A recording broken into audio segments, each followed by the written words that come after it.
And well, let's just begin. Tonight, a Judicial Service Commission Vice Chairperson, Isaac Ruto, is a man on the spotlight. The former Bomet governor's decision to attend the ruling party UDA's National Governing Council at State House, Nairobi, has raised eyebrows in what legal experts say is conflict of interest. The legal experts are now pushing to have the JSC member ejected from office as he is engaged in politics, contrary to the constitution. And as Ian Keitani reports, the removal of a commissioner is strictly governed by the constitution, where a tribunal is formed and investigates him. Take a look.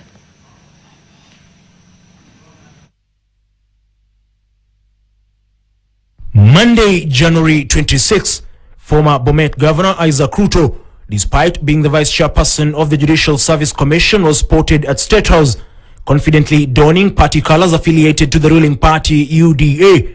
Contrary to the Leadership and Integrity Act, the Code of Conduct, and the Public Officers Act, which state that a public officer shall maintain political neutrality where their office demands independence and objectivity. The move has sparked outrage and condemnation from far and beyond, with the legal minds terming it a total disregard of the law, blasting the former governor for disregarding the same law he should uphold. For him, it is like the appointing authority, the one who has placed him there, reigns supreme according to him. It's a classical example of the law not counting for him. It also shows how loyal he is to the appointing authority and to the appointing master, for example. It shows that he doesn't care about the law. To me, that violates various express articles of the Constitution, beginning with Chapter 6 on leadership and integrity, and then when we go to also the conduct of state officer under Article 75 of the Constitution. Advocate Suleiman Bashir argues that the blame does not just fall on Isaac Ruto, but also top party officials led by President William Ruto. As to his removal from office, the buck does not stop with Chief Justice Martha Koome. The process of removing a JSC commissioner from office is set out in the Constitution. Article 251, Chapter 15 of the Constitution is as follows. Any person seeking the removal of a member of JSC may submit a petition to the National Assembly, setting out the alleged facts. The National Assembly will consider the petition, and if it's satisfied, it will send the petition to the President. Upon receiving the petition, the President may suspend the commissioner from office. The head of state will then appoint a tribunal to investigate the matter. The tribunal will investigate the matter expeditiously and report its findings to the President. The President will act in accordance with the recommendations of the tribunal within 30 days. The former Chepalungu lawmaker was nominated by President William Ruto to serve in the commission in May 2023 and was subsequently confirmed by the National Assembly Justice and Legal Affairs Committee in July of the same year. The controversial decision by the politician cum commissioner comes at a crucial time when the commission is fresh from vetting and approving 15 judges of the Court of Appeal, with a similar process on the horizon for judges of the High Court. More complex and concerning is the planned recruitment of a judge of the Supreme Court of Kenya to fill the void left by fallen Justice Mohammed Ibrahim. The question is, how will Ruto's action paint these processes? The moment he participates in an interview, that particular candidate, the end product of the Supreme Court interviews, who becomes a Supreme Court judge, I think that particular person Kenyans might not be confident about. Unless the rest of the JSC commissioners come out clearly to condemn and call out this particular conduct by Honorable Ruto, that same perception that we have of him can also be extended to the rest. Unless they come out clearly and tell us, look, we dissociate ourselves from what this particular person has done. Ian Keitani for KTN Prime. Nyoro has questioned a recent plan by the government to sell a stake in the Kenya Pipeline Company, that is KPC. The MP says the sale is suspicious, adding that some senior government officials are hiding in the name of a Ugandan investor to acquire the stake. Last week, the government announced that Kenyans can now buy the stake for as little as about 9 shillings per share and a minimum of 100 shares per investor. MP Nyoro says that the names of the investors who were about to acquire the shares.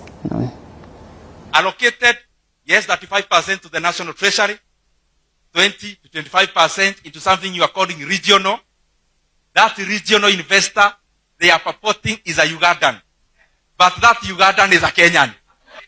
after the closure of the Kenya pipeline IPO from Kenya, the second highest investor will be Ugandan.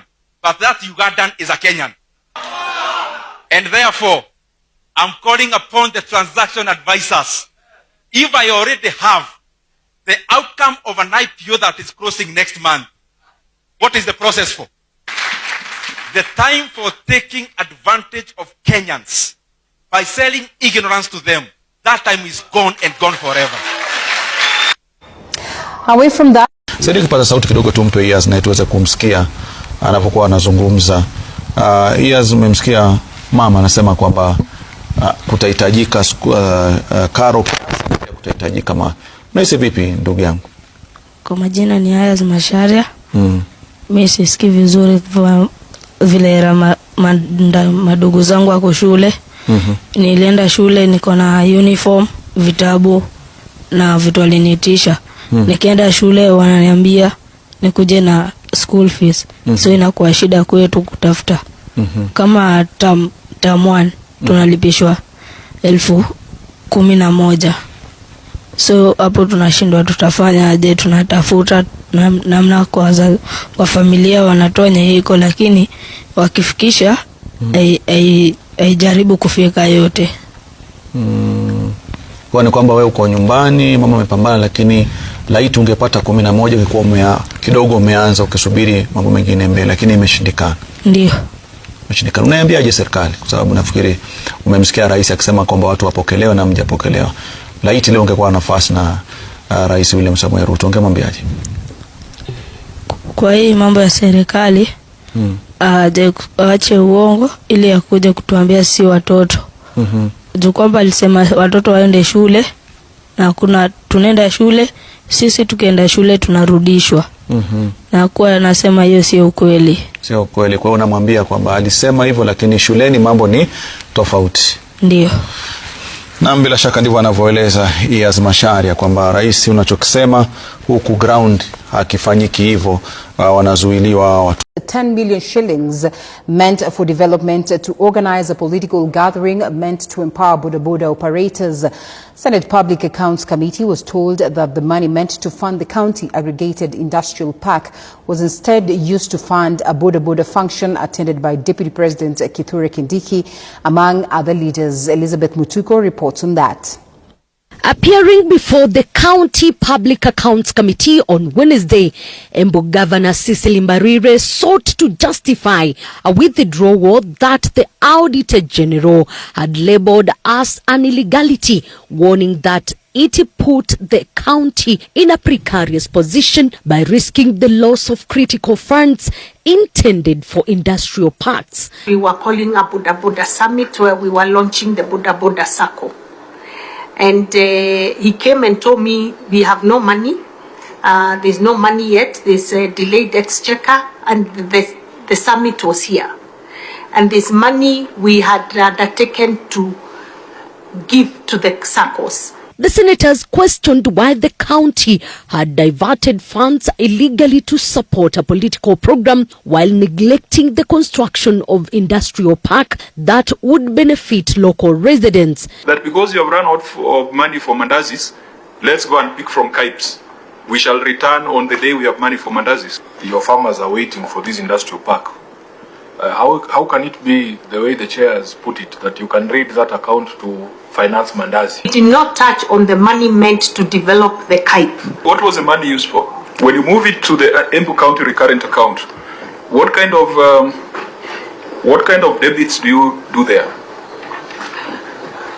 Maybe I cannot be able to recall now. The committee chaired by Homa Bay Senator Moses Kajwang was taken aback by governor's admission, criticizing the ongoing trend of governors breaking the law and misusing public funds. The committee now indicates that the governor and the responsible officers should be surcharged for engaging in the illegal transaction, with Nairobi City Senator Edwin Sifuna calling for strict punishment for the county's deliberate violation of the law. Elizabeth Mutuko, TV47, Nairobi.